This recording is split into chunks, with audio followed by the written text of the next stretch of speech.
নমস্কার বন্ধুরা, আমি অভিজিৎ বিশ্বাস। আমার স্টাডি মেলা চ্যানেলে তোমাদের সকলকে স্বাগত। আমি দীর্ঘ অনেক দিন পর তোমাদের জন্য একটি ভিডিও নিয়ে এসেছি। সেটা হচ্ছে ক্লাস 8 এর আইসিএসসি বোর্ডের হিস্ট্রি সিলেবাস। তো ডেলি ভিডিও বানানো হয় না, সময় পাই না, বা ভিডিও বানাতে অনেক পরিশ্রমও আছে। তো আগে আমাকে ওটাকে পড়তে হয়, ওটাকে স্টাডি করতে হয়, তারপর ওটাকে কিভাবে তোমাদেরকে বোঝাবো সেটাও নিয়ে আমাকে ভাবতে হয়। তো এখন দেখছি যদি ডেইলি একটি করে তোমাদের জন্য ভিডিও বানাতে পারি। তাহলে চলো, আজকে আমি তোমাদের পড়াবো Anglo French rivalry in Carnatic. সামনে তোমাদের টার্মিনাল এক্সাম। সেই টার্মিনাল এক্সামে তোমাদের যে সিলেবাসটি আছে, তাদের সিলেবাসের প্রথম চ্যাপ্টারটাই হচ্ছে Anglo French rivalry in Carnatic.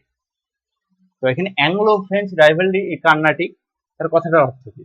Anglo মানে এটা কি? অ্যাংলো মানে হচ্ছে ব্রিটিশ, মানে ব্রিটেন, ইংল্যান্ডের বাসিন্দা। ফ্রেঞ্চ মানে ফ্রান্সের বাসিন্দা। তাদের মধ্যে যে যুদ্ধটা হয়েছে কার্নাটিক রিজিয়নে, আমাদের দেশের যে কার্নাটিক রিজিয়নে যে যুদ্ধটা হয়েছে, সেই যুদ্ধটার নাম হচ্ছে, বা ব্যাটেলটা হয়েছে, সেই ব্যাটেলটার নাম হচ্ছে Anglo French rivalry in Carnatic. ঠিক আছে? তাহলে এই কার্নাটিক যুদ্ধটা হলো কেন, কিসের জন্য হলো? তোমার তো একটা কারণ তো থাকবে, যে কোনো একটা ব্যাটেল হওয়ার পিছনে তো কোনো কারণ আছে। যেমন এখন দেখছো আমরা আমেরিকার সঙ্গে ইরানের যুদ্ধ হচ্ছে, তারও তো নিশ্চয়ই কোনো কারণ আছে। বা 2-3 বছর আগে রাশিয়ার সঙ্গে ইউক্রেনের যুদ্ধ হচ্ছে, এখনো চলছে সেই যুদ্ধটা, সেটারও কোনো কারণ আছে। তার মানে প্রত্যেকটা যুদ্ধ পিছনে কোনো না কোনো একটা কারণ থাকে। এই যুদ্ধের পিছনে কোনো একটা কারণ ছিল। কি কারণ ছিল এই যুদ্ধের পিছনে? তোমরা সবাই জানো, তোমরা সবাই জানো যে ভারত কিসের জন্য খুব ফেমাস সারা পৃথিবীর মধ্যে? এক, তার আধ্যাত্মিকতা, স্পিরিচুয়ালিটি। এছাড়াও এছাড়াও আরো আরো অনেক কিছু ফেমাস আছে। এছাড়াও একটা জিনিসের জন্য যেটা ফেমাস, সেটা হচ্ছে তার স্পাইসেস, অর্থাৎ মশলা, গরম মশলা, দারুচিনি, তারপর গোলমরিচ, এসবের জন্য খুবই ফেমাস ছিল। আজকের থেকে না, মানে প্রাচীন কাল থেকে হবে। আর এই যে এই গরম মশলাগুলা, যেটা নর্মালি এগুলোকে ইংরেজিতে স্পাইসেস বলি, এগুলো ইউরোপিয়ান মার্কেটে বা বিদেশের বাজারে এগুলোর খুব চাহিদা ছিল, মানে প্রচন্ড ডিমান্ড ছিল, এগুলো হাই ভ্যালু ডিমান্ড ছিল। কেন এইসব স্পাইসেস গুলো ওদের ওখানে হয় না, তো কোথায় হয়? ভারতবর্ষে হয়, আমাদের দেশে হয়। তাহলে ওখানে প্রচন্ড ওখানে ডিমান্ড। তাহলে এই স্পাইসেস এর বিজনেসটা যে করবে, ইংল্যান্ডের কোনো মার্চেন্ট, ইংল্যান্ডের কোনো ব্যবসায়ী, তারা তো ফুলে ফেপে উঠবে ধন সম্পত্তিতে বা লাভে। ঠিক এইটার জন্যই এই কার্নাটিক ওয়ারটা হয়েছে। কেন? যখন ইউরোপ যখন দেখলো যে এই স্পাইসেস আমাদের দেশে হয় না, ভারতবর্ষে হয়, বা ইস্টার্ন রিজিয়নে হচ্ছে, মানে ইস্টার্ন এশিয়ান কান্ট্রি গুলোতে হচ্ছে, তাহলে আমরা যদি ডাইরেক্ট ভারতবর্ষের থেকে সেই স্পাইসেস গুলো এনে আমরা যদি ইউরোপের মার্কেটে বিক্রি করতে পারি, তাহলে কিন্তু আমাদের হিউজ প্রফিট, মানে প্রচন্ড লাভ হবে। আগে ওরা কি করতো? দালালের মাধ্যমে, মিডিল ম্যান থাকতো মাঝখান দিয়ে, সেখান দিয়ে ওরা বিজনেস করার চেষ্টা করতো। মিডিল ম্যানরা মাঝখানে প্রফিট খেয়ে নিত, জানোই দালালরা। তো ওটা করবো না, দালালের চক্করে না, আমরা ডাইরেক্ট ভারতের সঙ্গে বিজনেস করব, ভারতের থেকে মশলা নিয়ে আসবো, স্পাইসেস নিয়ে আসবো, সেই স্পাইসেস গুলো আমরা ইউরোপিয়ান মার্কেটে বা ইউরোপের বাজারে বিক্রি করবো। তাহলে আমাদের বিশাল লাভ হবে। মানে ডাইরেক্ট একদম কোম্পানি থেকে মাল উঠাবো, যায় ডাইরেক্ট বাজারে বিক্রি করবো। আর মাঝখানে মিডিল ম্যান যা প্রফিট হবে সব আমাদের, মিডিল ম্যানের কোনো সিন নেই, সিনসিনি সরা।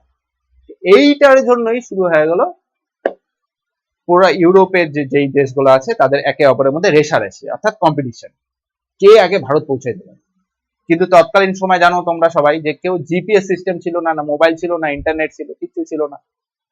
এখন ভারতে আসার জায়গা থেকে চেনে না ভারত কোথায়, তাই না? তখনকার দিনে তো আর আমাদের মোবাইলে জিপিএস, ইন্টারনেট এগুলো কিছু ছিল না। তা ভারতকে পাবো কিভাবে? এই ভারতে আসার খোঁজ শুরু হয়ে গেল সারা ইউরোপের মধ্যে, যে ভারত পৌঁছে যাবে।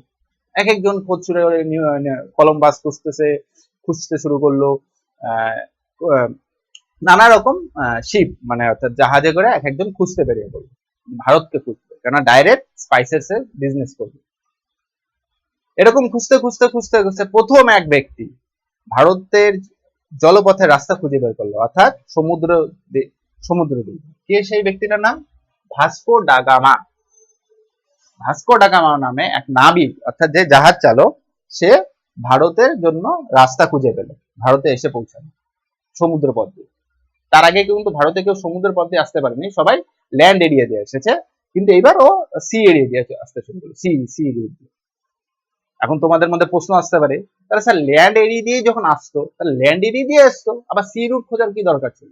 এখন গল্পটা হচ্ছে কি জানো, ল্যান্ড রুটটা খুব রেস্ট্রিক্টেড হয়ে গেছিল বা বাধা পড়ে গেছিল। ওখানে অটোম্যান এম্পায়ার তৈরি হয়েছিল, অটোম্যান এম্পায়ার। যে এখন যেই যে তুরস্ক বা তুর্কি যে নেশনটা আছে বা দেশটা আছে, সেই দেশে একটা অটোম্যান এম্পায়ার তৈরি হয়ে গেছিল। তো অটোম্যান এম্পায়াররা ভারতের থেকে কোনো জিনিস যখন ইউরোপের মার্কেটে যেত, সে ভারতের সেখান থেকে প্রচুর পরিমাণে হিউজ পরিমাণে ট্যাক্স তুলতো, ট্যাক্স।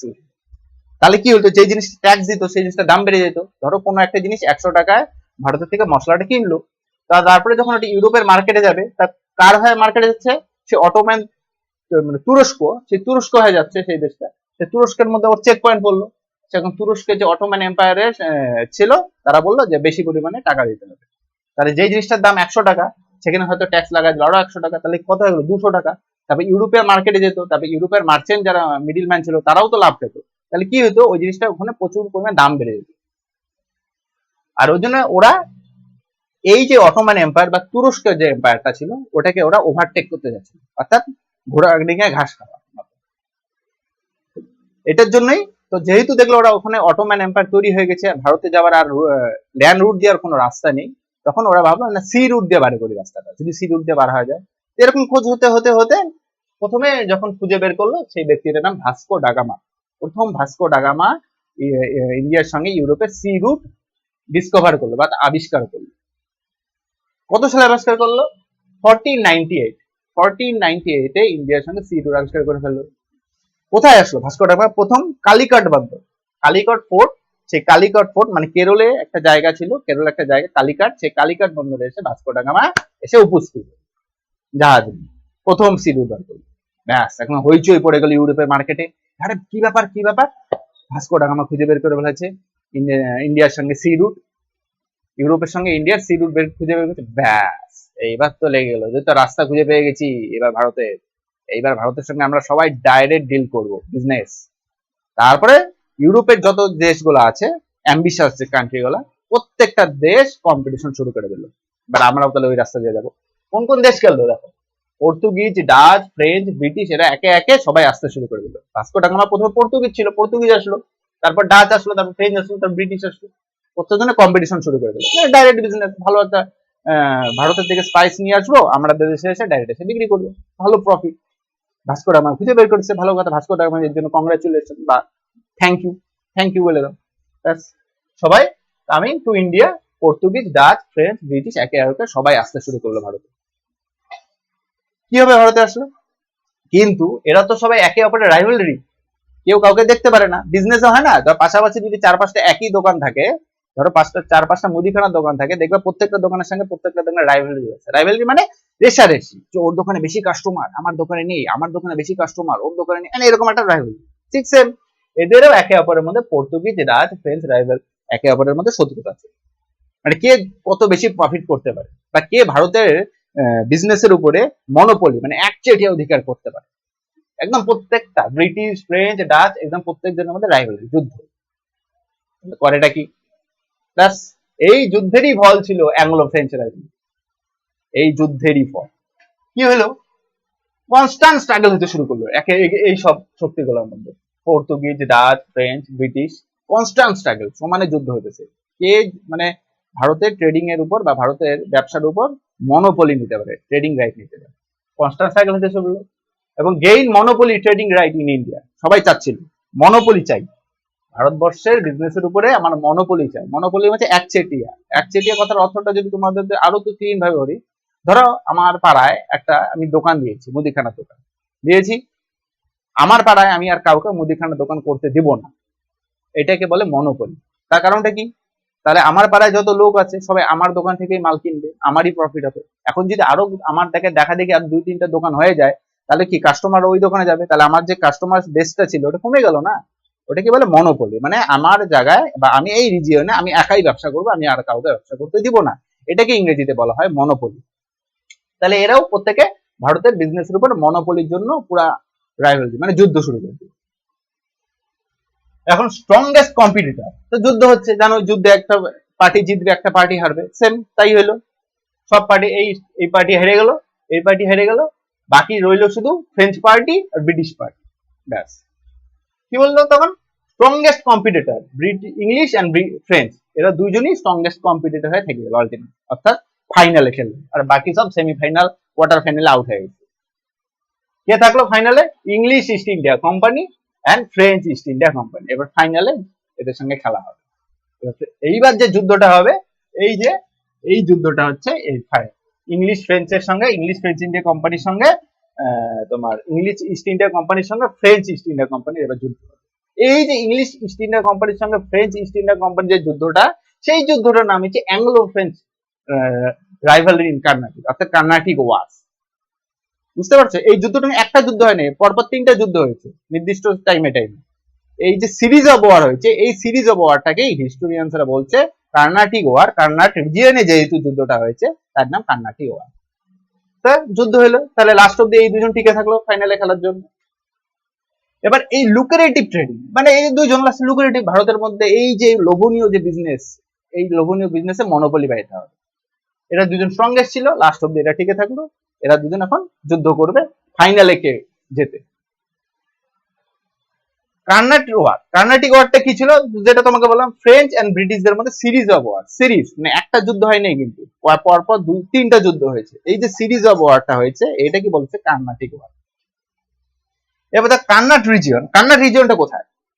এখন তোমাদের মধ্যে অনেকের কনফিউশন, কার্নাট রিজিয়ন স্যার কোনটা? কার্নাট রিজিয়ন তো বুঝতেছেন। কার্নাট রিজিয়নটা হচ্ছে বর্তমানে যে তামিলনাড়ু স্টেটটা আছে, সেই তামিলনাড়ু স্টেটের ইস্টার্ন বর্ডারে অবস্থিত। এটা হচ্ছে ভারত। ভারতে এখানে তামিলনাড়ু দেখবা, তোমরা যদি ভারতের ম্যাপ তোমাদের কাছে থাকে তো দেখতে পারবে, নিচে আছে তামিলনাড়ু নামে একটা স্টেট আছে, ঠিক আছে? বর্তমানে ওই স্টেটের চিফ মিনিস্টার জোসেফ বিজয়, সম্ভবত নামটা জোসেফ বিজয়, চিফ মিনিস্টার। সেই রিজিয়নে, মানে সেই স্টেটের ইস্টার্ন বাউন্ডারিতে, অর্থাৎ ইস্টের দিকে ছিল কার্নাট রিজিয়ন। ওই কার্নাট রিজিয়নে যে যুদ্ধটা হয়েছে, সেই জন্য বলা হয়েছে কার্নাটিক ওয়ার। ওই জন্য বলছে কার্নাট রিজিয়নটা করমন্ডল কোস্ট। এই যে এটাই হচ্ছে তোমার করমন্ডল কোস্ট। বুঝতে পারছো? এই অংশটা হচ্ছে করমন্ডল কোস্ট। সেই করমন্ডল কোস্ট এবং হিন্টারল্যান্ড, তার আশেপাশে যে অঞ্চলগুলা, এই সব আশেপাশে অঞ্চলগুলা নেওয়ার নাম হয়েছে কার্নাটিক বা কার্নাট রিজিয়ন। ওই জন্য বলছে কার্নাটিক ওয়ার। কিসের জন্য ফাইটটা হচ্ছে? Wars fight to political domination. Political domination কথা হচ্ছে রাজনৈতিক প্রভুত্ব, মানে রাজনৈতিক ভাবে আমরা এই রিজিয়নে কন্ট্রোল নিয়ে দেব। পলিটিক্যাল ডোমিনেশন কি লাভ হবে পলিটিক্যাল ডোমিনেশনে? ওই যে বিজনেসে আরো ফেসিলিটি পাওয়া যাবে, প্রিভিলেজ পাওয়া যাবে, নিজের সরকার থাকবে তো বিজনেসটা আরো ভালো হবে, নিজে যা খুশি তাই করতে পারবো। পলিটিক্যাল ডোমিনেশন ফ্রেঞ্চ আর ব্রিটিশদের মধ্যে। They came to know be Carnatic wars, ওই জন্য এটাকে বলা হয়েছে কার্নাটিক ওয়ার। কার্নাটিক রিজন হচ্ছে আলটিমেট ভিক্টরি কে বলে, ব্রিটিশ এন্ড ফ্রেঞ্চদের মধ্যে যে আলটিমেট ভিক্টরি কার হবে? ফাইনালে কে জিতবে? ফাইনালে যে জিতলো, সেই পার্টিটার নাম হচ্ছে ইংলিশ ইস্ট ইন্ডিয়া কোম্পানি। ফ্রেঞ্চদেরকে হারিয়ে দিয়ে ফাইনালে ট্রফি নিয়ে আসলো, বা কার্নাটিক রিজিয়নে পলিটিক্যাল ডোমিনেন্সি পেয়ে গেল, পলিটিক্যাল প্রভুত্ব পেয়ে গেল English east India company, French out. এইটাই হচ্ছে কার্নাটিক ওয়ার। বুঝতে পারলাম কার্নাটিক ওয়ার কিসের জন্য লড়াইটা হয়েছে? টোটালি লড়াইটা হয়েছে ভারতের ট্রেডিং এর উপর কি করে মনোপলি করা যায়, বিশেষ করে স্পাইসেস ট্রেডিং এর উপর আমরা মনোপলি করা যায়, তার জন্য লড়াইটা। তার মধ্যে একটার পর একটা নকআউটে একটা টিম উড়ে গেল, এক একটা। বাকি রইল ফ্রেঞ্চ আর ব্রিটিশ। এখন ফ্রেঞ্চ আর ব্রিটিশের মধ্যে যুদ্ধটা হবে, লাস্টে কে জিতলো? English east India company. তার বলে এই কান্নাড রিজিয়নে ইংলিশ ইস্ট ইন্ডিয়া কোম্পানি ডোমিনেন্সি চলে আসে। ঠিক আছে, এখন আমরা দেখব এই যে যুদ্ধটা হলো, যুদ্ধটা হওয়ার তার ব্যাকগ্রাউন্ডে কি কি ছিল, কিভাবে একটা ইংলিশ ইস্ট ইন্ডিয়া কোম্পানি তৈরি হলো, কিভাবে ফ্রেঞ্চ ইস্ট ইন্ডিয়া কোম্পানি তৈরি হলো, তারপরে তারা কিভাবে যুদ্ধে গেল, সেই জিনিসটা আমরা এখন দেখব।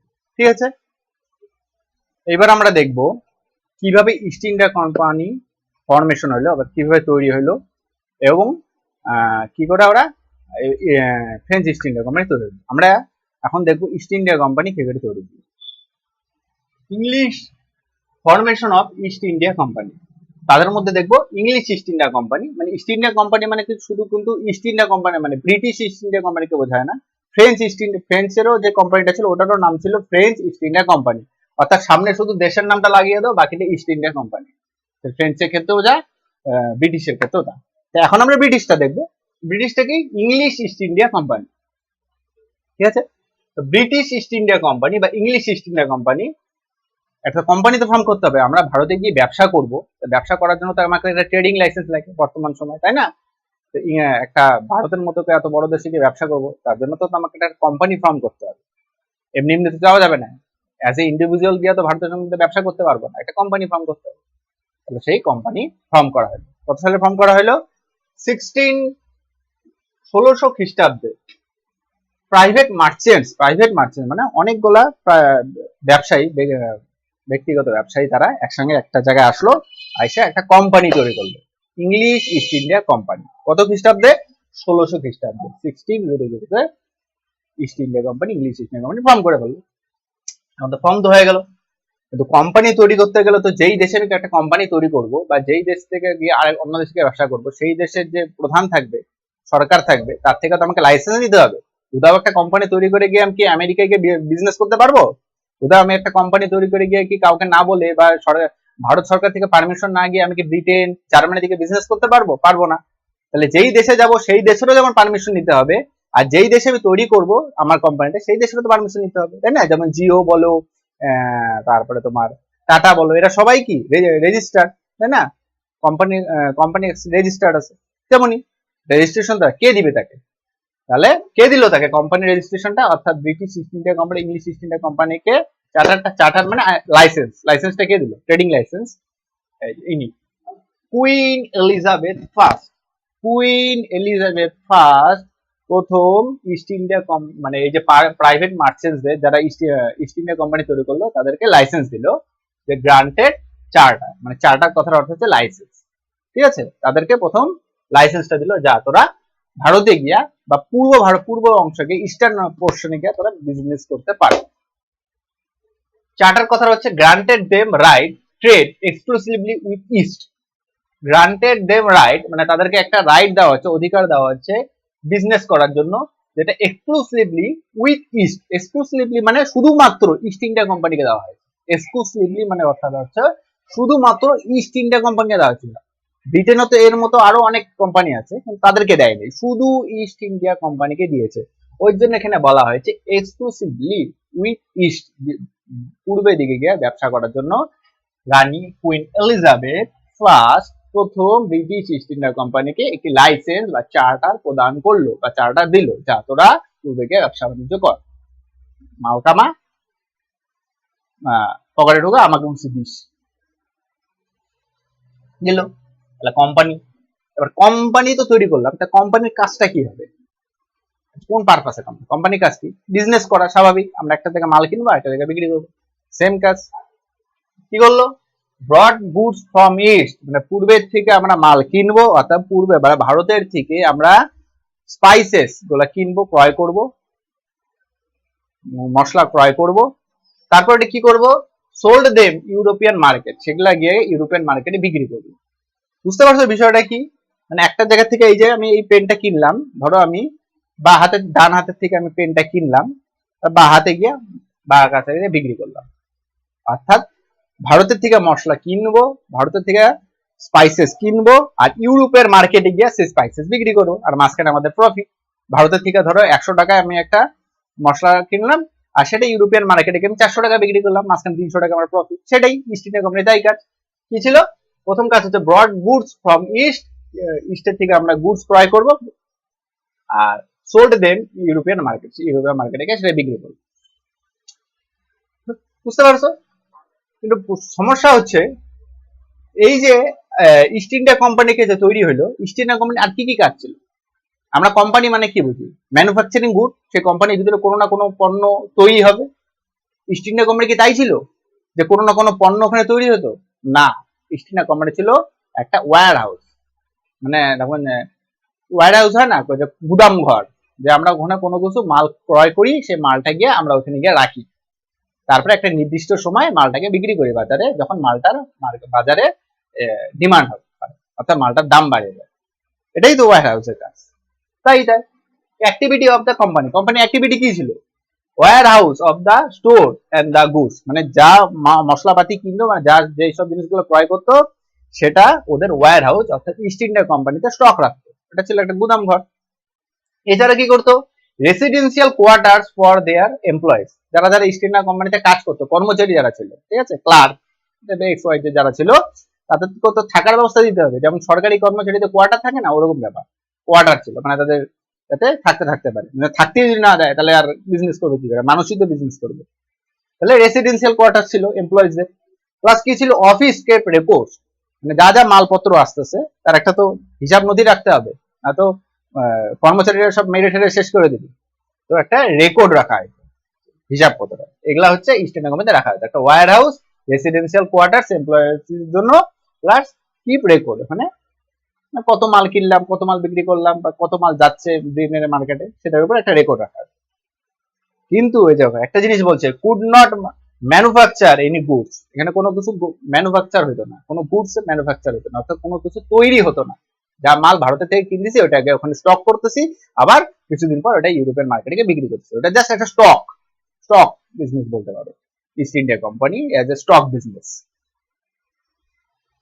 কিন্তু ইস্ট ইন্ডিয়া কোম্পানি একজন শেয়ার হোল্ডার ছিল। শেয়ার হোল্ডার থাকে, শেয়ার হোল্ডার মানে আমরা সবাই স্টক মার্কেটে বিজনেস করি না, গ্রোক বলো বা এক্স, যে কোনো সবাই যে কোনো প্ল্যাটফর্মে করে স্টক মার্কেট, হ্যাঁ, সেখানে আমরা শেয়ার কিনি, যে কোনো একটা কোম্পানি, বাজাজ বলো, জিও বলো, টাটা বলো, যে কোনো একটা কোম্পানি আমরা শেয়ার কিনি। আমরা শেয়ার মানে কি, আমরা ওই কোম্পানির অতখানি অংশীদারের মালিকাত্ব পাই, মালিকানা। তাই ইস্ট ইন্ডিয়া কোম্পানির একজন প্রমিনেন্ট একজন ব্যক্তি যে শেয়ার হোল্ডার ছিল। কে ছিল শেয়ার হোল্ডার? যে ইস্ট ইন্ডিয়া কোম্পানিকে লাইসেন্স দিয়েছিল যে ইস্টে গিয়ে ব্যবসা করার, যে চার্টার দিয়েছিল, সেই ছিল ইস্ট ইন্ডিয়া কোম্পানির শেয়ার হোল্ডার। মানে সেও ছিল, আরো অনেকে ছিল, তার মধ্যে তিনিও ছিল। কে সে ব্যক্তি? Queen herself, share holder of a company, অর্থাৎ ইনি কুইন এলিজাবেথ ফার্স্ট, ইনি ছিল শেয়ার হোল্ডার, মানে ইনিও ছিল share holder east India company. বুঝতে পারছো? এবার দেখো, এবার কোম্পানি তো তৈরি হয়ে গেল, কোম্পানি চার্টারও পেয়ে গেল, ভারতে এখন আসবে, ভারতে এসে বিজনেস শুরু করবে, এখন ব্যবসা শুরু করবে, দোকান খুললো বা একটা ওয়্যার হাউস তৈরি করলো। কবে তৈরি করলো? 1612, অর্থাৎ 1612 খ্রিস্টাব্দে সুরাটে, সুরাট গুজরাটে, সুরাট, সেই সুরাটে প্রথম ওদের কোম্পানি ওয়্যার হাউস অর্থাৎ বিজনেস পয়েন্ট তৈরি করলো সুরাটে। এটা যেন মধ্যে থাকে, প্রথম কোথায় তৈরি করেছিল? সুরাটে, 1612-তে প্রথম বিজনেস পোর্ট তৈরি করলো। এবার তো তৈরি করলো, এখন ভারতে এসে যখন আমি ব্যবসা করব, তা ভারতে সেই সময় যে রুলার থাকবে, অর্থাৎ যে সরকার থাকবে, তার থেকে আমাকে পারমিশন নিতে হবে। এটাই তো হয়, তাই না? আমি যদি আজকে ব্রিটেনে গিয়ে ব্যবসা করি, তাহলে ব্রিটেনের যে সরকার থেকে আমাকে পারমিশন নিতে হবে। তাহলে ভারতে সেই সময় যে সরকার ছিল, তার কাছ থেকে পারমিশন নিতে হবে। পারমিশন নেওয়ার জন্য একটা ব্যক্তি আসলো। কে ব্যক্তি আসলো? Sir Thomas Roe. 1615 sir Thomas Roe visited the Jahangir court. তখন ভারতে মোগল এম্পায়ার, মোগল সাম্রাজ্য চলছে, মোগল এম্পায়ার। তা মোগল এম্পায়ারের যে সম্রাট ছিল সেই সময়, তখন ছিল জাহাঙ্গীর, অর্থাৎ আকবরের ছেলে জাহাঙ্গীর। সেই জাহাঙ্গীর সেই সময় সম্রাট ছিল, ওভারঅল সে ভারতেরই সম্রাট ছিল। তাহলে ভারতে কোনো বিদেশি কোম্পানি ভারতে এসে ব্যবসা করতে গেলে তখন মোগলদের সাথে তার পারমিশন নিতে হবে। তাহলে 1615 খ্রিস্টাব্দে স্যার টমাস রো নামে একটা ব্রিটিশ মার্চেন্ট, সে জাহাঙ্গীরের কাছে এসে, আমাকে প্লিজ একটা ব্যবসা করার একটা মানে অনুমতি দিন, আমি এখানে ব্যবসা করব। স্যার টমাস রো বলে, ঠিক আছে, কর কর।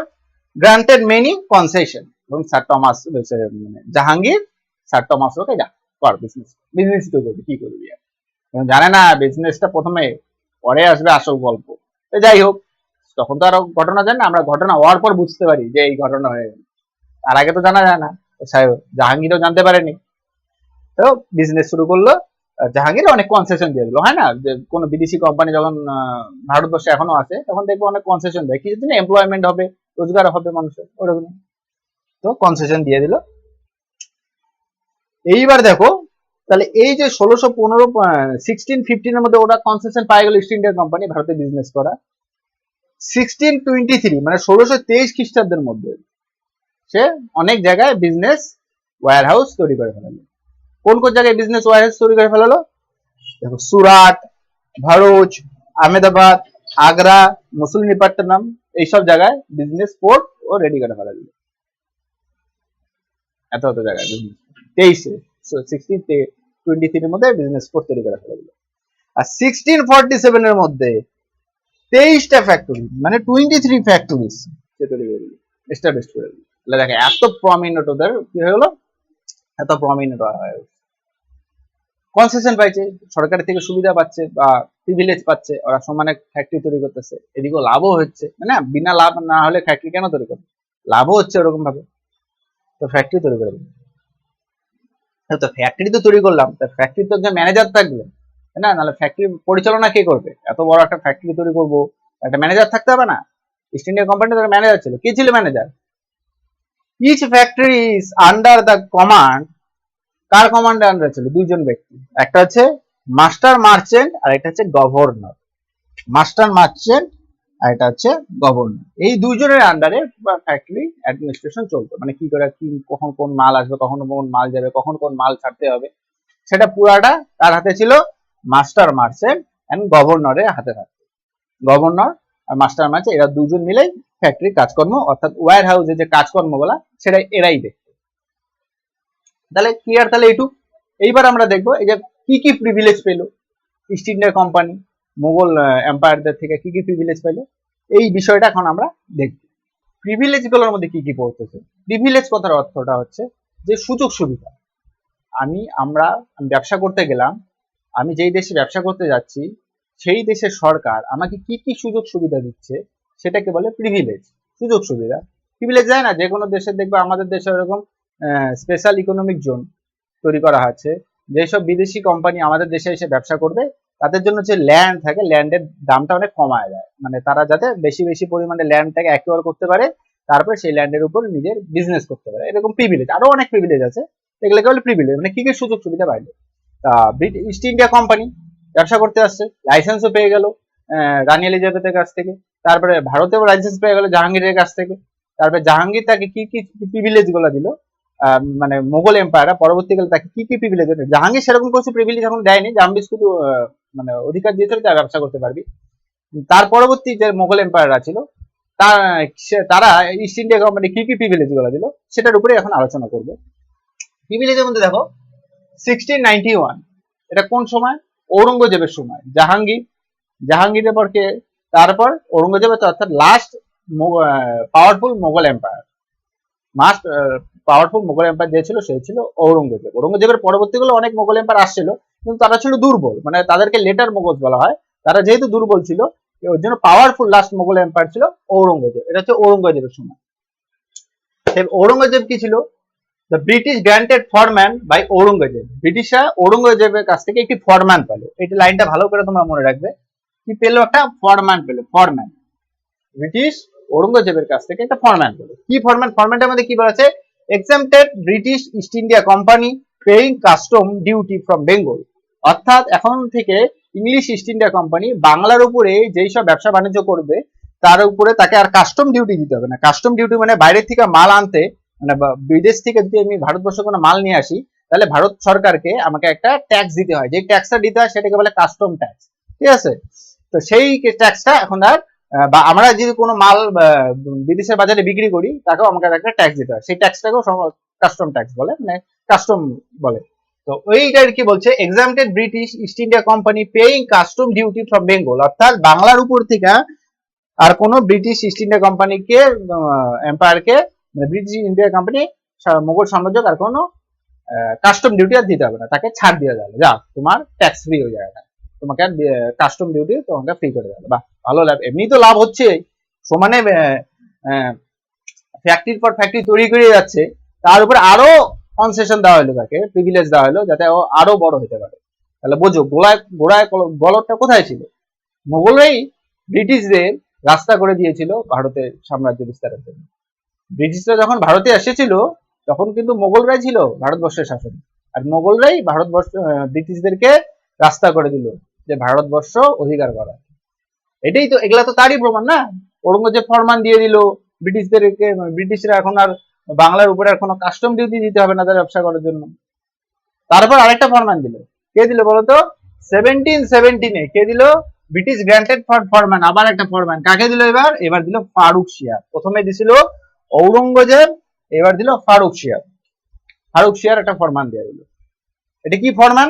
এই যে এই ফরমানটারই, এটারই এক্সটেন্ডেড ফর্ম হচ্ছে এটা, অর্থাৎ এটা শুধু বেঙ্গলের উপরে দেওয়া হয়েছিল কাস্টম ডিউটি ফ্রি, মানে অর্থাৎ বেঙ্গলের উপরে যদি বিজনেস করে তাকে আর কোনো কাস্টম ডিউটি দিতে হবে না। এইবার বেঙ্গল, বিহার, উড়িষ্যা এই তিনটা স্টেটের উপরে অর্থাৎ তিনটা প্রভিন্সের উপরে যদি ব্রিটিশদের আর কোনো কাস্টম ডিউটি দিতে হবে না। ঠিক আছে, প্রিভিলেজ সেম বেঙ্গল, বিহার, উড়িষ্যা। অর্থাৎ ঔরঙ্গজেব শুধু দিয়েছিল বেঙ্গলের উপরে কাস্টম ডিউটি ফ্রি, অর্থাৎ বেঙ্গলের উপরে বিজনেস করার জন্য কাস্টম ডিউটি দিতে হবে না। ফারুক শাহ তো আরো বড় হয়, আরো উদার মন, মানে দে দিয়া সব কিছু, বেঙ্গল, বিহার, উড়িষ্যা দে দিয়া। বেঙ্গল, বিহার, উড়িষ্যা বিজনেস করার জন্য তাকে তো ইস্ট ইন্ডিয়া কোম্পানিকে কোনো আর কাস্টম ডিউটি দিতে হবে না। বেঙ্গল, বিহার, উড়িষ্যা তৎকালীন সময় সব থেকে বেশি রিচেস্ট প্রভিন্স ছিল, রিচেস্ট প্রভিন্স, সব থেকে ধনী রাজ্য বা ধনী এরিয়া। সেই ধনী এরিয়ায় ব্যবসা করবে, ব্রিটিশ আরো ধনী হয়ে উঠবে, তার উপরে আরো তাদের ট্যাক্সও দিতে হবে না। মানে বোঝো কি পরিমাণে লাভ। কে করে দিতেছে? মোগল এম্পায়াররা করে দিচ্ছে। তো পেয়ে গেল বেঙ্গল, বিহার, উড়িষ্যার উপরে কাস্টম ডিউটি ফ্রি হয়ে গেল। ঔরঙ্গজেব দিল, সেটা ফারুক শাহ আরো বাড়ায় দিল। ভালো কথা। তাহলে এখন ব্রিটিশরা তো কোম্পানি তৈরি করে ফেলাচ্ছে, কোম্পানি রেডি করে ফেলাচ্ছে। এবার তো কোম্পানি, আমি যখন একটা বাড়ি বানাই, বাড়ির চারপাশে কি করি? বাউন্ডারি ওয়াল দেই না, পাকা করে।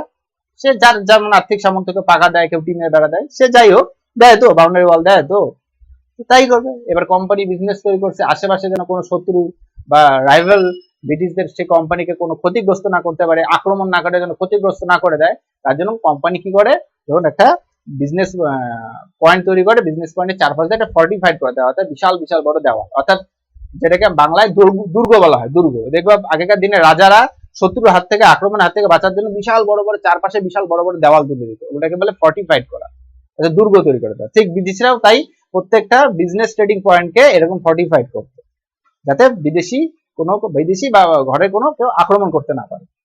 তো এবার ফর্টিফিকেশন শুরু হলো, fortification of trading outpost. Fortified করবে আউটপোস্ট গুলোকে, চারপাশে বেড়া, মানে বিশাল বড় বড় দেওয়াল তুলবে। এবার ফর্টিফিকেশন তিনটে জায়গায় হলো, একটা হচ্ছে মাদ্রাস, একটা হচ্ছে বোম্বে, একটা হচ্ছে কলকাতা। বোম্বেতে হয় নাই, কিন্তু মাদ্রাস আর কলকাতা হয়েছে। মাদ্রাস বলতে যেটা বর্তমান নাম আছে চেন্নাই, মানে যেই জায়গাটার নাম বর্তমান চেন্নাই, প্রেজেন্ট নেম চেন্নাই, সেটা আগের নাম ছিল মাদ্রাস, ওই সব এরিয়াটা। এবার মাদ্রাস, ব্রিটিশরা 1639 east India company receive from local rulers. অর্থাৎ মাদ্রাস তারা কিভাবে পেল? ইস্ট ইন্ডিয়া কোম্পানি একটা লোকাল রাজা ছিল, মানে স্থানীয় রাজা, সেই স্থানীয় রাজা ব্রিটিশদেরকে মাদ্রাসটা দিয়ে দিল অ্যাজ এ রেন্ট হিসাবে, যে নেই তোরা ব্যবসা বাণিজ্য কর, হয় না, যে লিজ দেয় না, জমি লিজ দেয়, ওরকম লিজে মাদ্রাস পেয়ে গেল। কত সালে পেয়ে গেল? 1639, মানে 1639 খ্রিস্টাব্দে ব্রিটিশরা মাদ্রাস পেয়ে গেল একটা লোকাল রুলারের কাছ থেকে। ব্যাস পাই গেলাম, এখন আমরা এটাকে ফর্টিফাইড করবো, তাই না? ব্রিটিশরা ওটা কি করবে? এখন আমরা ফর্টিফাইড করবো, ব্যাস তাই করতে শুরু করলো। Establish the trading fort and fortified it. ওটাকে ট্রেডিং ফোর্ট করতে, এস্টাবলিশ মানে ট্রেডিং ফোর্ট করা, তৈরি করা শুরু করে দিল, চারপাশে ফর্টিফাইড করা শুরু করে দিল, মানে যাতে কোনো বিদেশি শক্তি আক্রমণ করতে না পারে, বা কোনো অন্য ভারতীয় কোনো রাজা আক্রমণ করতে সহজে না পারে। ব্যাস ফর্টিফাইড করলো। এখন ফর্টিফাইডের নাম কি দিবে? সেই ফোর্টটার নাম দিয়ে দিল ফোর্ট সেন্ট জর্জ। এই লাইনটা ভালো করে মনে রাখবে। তাহলে ফোর্ট সেন্ট জর্জ কোথায় তৈরি করছিল? মাদ্রাজে তৈরি করছিল। ফোর্ট সেন্ট জর্জ মাদ্রাজে তৈরি করছে। ফোর্ট সেন্ট জর্জ কিন্তু কলকাতায় তৈরি করে। ফোর্ট সেন্ট জর্জ কোথায় তৈরি করছে? মাদ্রাজে তৈরি করছে। কত সালে পেয়েছে মাদ্রাজ? 1639 এ। কার কাছ থেকে পেয়েছে? একটা লোকাল রুলারের কাছ থেকে অ্যাজ এ লিজ হিসাবে পেয়েছে।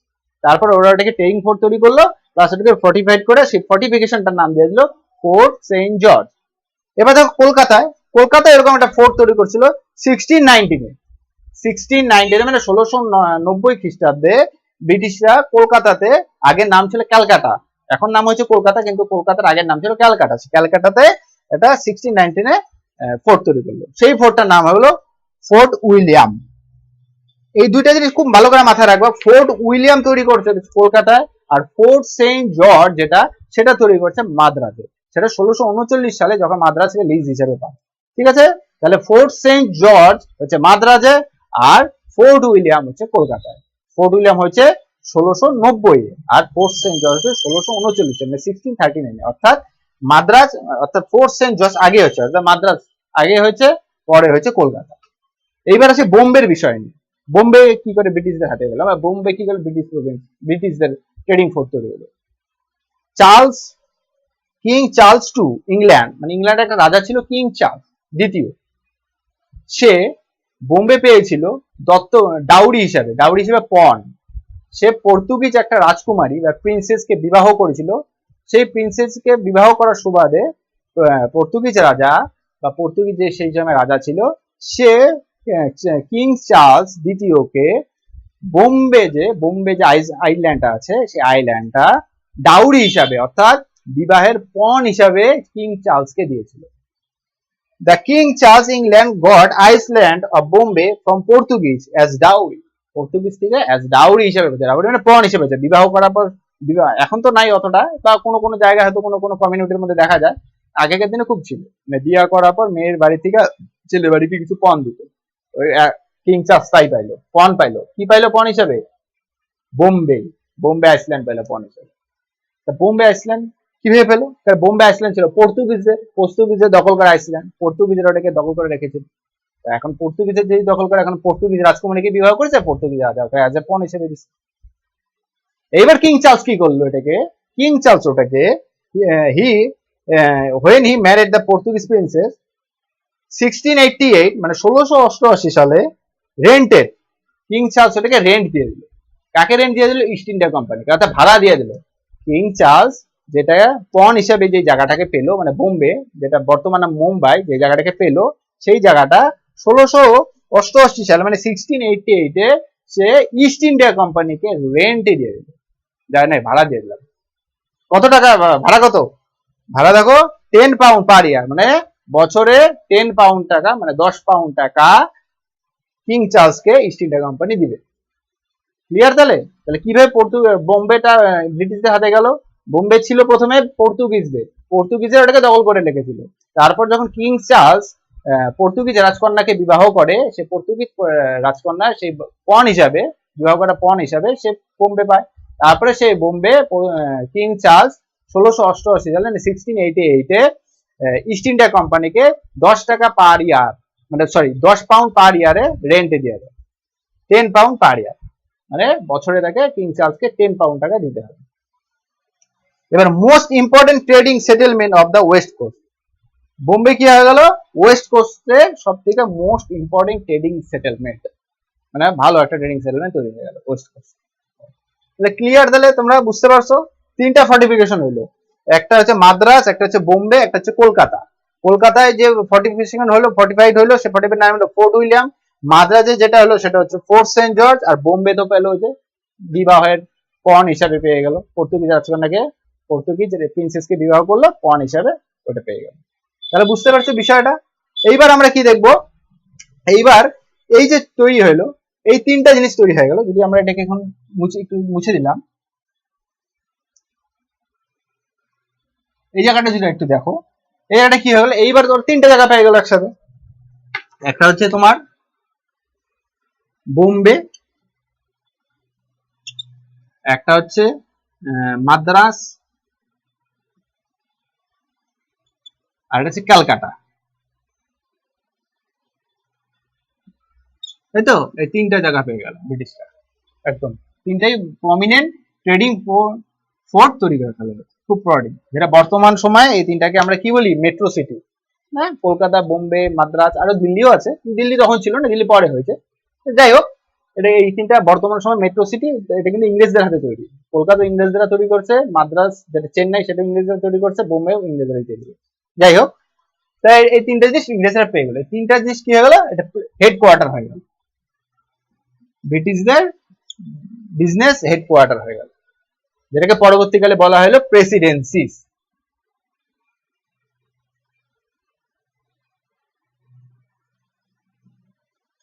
প্রেসিডেন্সিস, বুঝতে পেরেছো? তাহলে তিনটা প্রেসিডেন্সি তৈরি হয়ে গেল, মাদ্রাজ, বোম্বে আর কলকাতা। তিনটা প্রেসিডেন্সি হয়ে গেল, যেটা পরবর্তীকালে, যেটা হেডকোয়ার্টার, পরবর্তীকালে এই তিনটাকে প্রেসিডেন্সি হিসেবে ডাকা হলো। আর প্রেসিডেন্সি কার আন্ডারে থাকতো? প্রত্যেকটা প্রেসিডেন্সিতে একজন করে গভর্নর থাকতো। প্রত্যেকটা প্রেসিডেন্সিতে একজন করে গভর্নর থাকতো।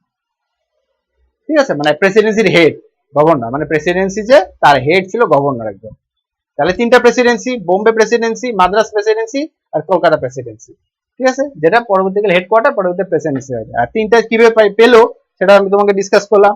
এইবার আমরা দেখবো ফ্রেঞ্চ কোম্পানি কি করে এস্টাবলিশ হলো। এতক্ষণ আমরা কি দেখলাম, ইস্ট ইন্ডিয়া কোম্পানি কি করে এস্টাবলিশ হলো, কিভাবে ট্রেডিং রাইট পেলো, কি করে কি কি প্রিভিলেজ পেলো।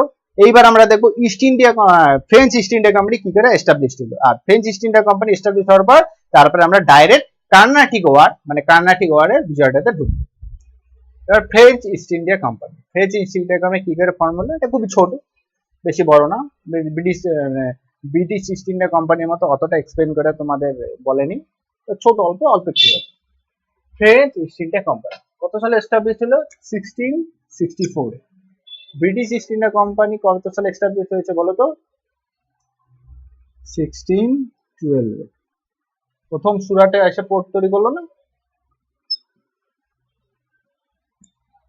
প্রথম সুরাটে এসে পোর্ট তৈরি করলো British east India company. French East India Company establish হলো 1663, অনেক বছর পর, ব্রিটিশদের আসার অনেক পরে। কোথায় প্রথমে এসে এরা নিজের ট্রেডিং পোর্ট তৈরি করছিল? পন্ডিচেরি, যেটা বর্তমান নাম হচ্ছে পুদুচেরি, যেটা চেন্নাই মানে চেন্নাই ঠিক না, তামিলনাড়ু ওখানে আছে পুদুচেরি, পন্ডিচেরি। এটা করমন্ডল কোস্টে, যে করমন্ডল কোস্টে বা কর্ণাটিক রিজিয়নে যে ওয়ারটা হচ্ছে ওয়ার অফ কর্ণাটিক ওয়ার, সেই কর্ণাটিক করমন্ডল কোস্টে। এছাড়া আর কোথায় কোথায় ফ্রেঞ্চ ইস্ট ইন্ডিয়া কোম্পানিদের ট্রেডিং পোর্ট ছিল? একটা হচ্ছে মাহে, মুসুলিনীপত্তনম, সুরাট এন্ড চন্দননগর। এই সুরাটে ব্রিটিশদেরও ট্রেডিং পোর্ট ছিল, ফ্রেঞ্চদেরও ট্রেডিং পোর্ট ছিল। আর বাকি জায়গায় মাহে, মুসুলিনীপত্তনম, চন্দননগরে ফ্রেঞ্চদের ট্রেডিং পোর্ট ছিল। মুসুলিনীপত্তনমে ব্রিটিশদের সম্ভবত ট্রেডিং পোর্ট ছিল, চন্দননগর ছিল না, মাহে ছিল না, মুসুলিনীপত্তনমে সম্ভবত ট্রেডিং পোর্ট ছিল, আমার ঠিক মনে নেই, কিন্তু চন্দননগর ছিল না। আর চন্দননগর হচ্ছে আমাদের পশ্চিমবঙ্গে, মুসুলিপট্টনম অন্ধ্রপ্রদেশে, মাহে ইসেতে পড়ে না সম্ভবত, এটা আমি ঠিক বলতে পারছি না মায়ের লোকেশনটা। তাহলে বুঝতে পারলা, তাহলে বেশি কিছু না, এটার মধ্যে 3টা পয়েন্টই আছে।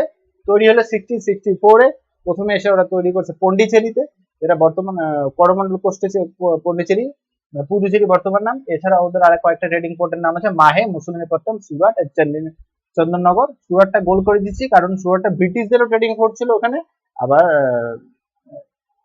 ফ্রেঞ্চদেরও ট্রেডিং পোর্ট ছিল। ঠিক আছে, ঠিক এরপরে তাহলে আজকে আমাদের এই ভিডিওটা এইটুকু অবধি থাকবে। এরপরে যে ভিডিওটা হবে, এর পরের ভিডিওতে আমি তোমাদেরকে কর্ণাটিক ওয়ার সম্পর্কে ডিসকাস করবো, যেখানে ব্রিটিশ ও ফ্রেঞ্চরা একে অপরের সঙ্গে যুদ্ধ করেছে, 3টা যুদ্ধ হয়েছে ব্রিটিশদের সঙ্গে ফ্রেঞ্চদের। ঠিক আছে।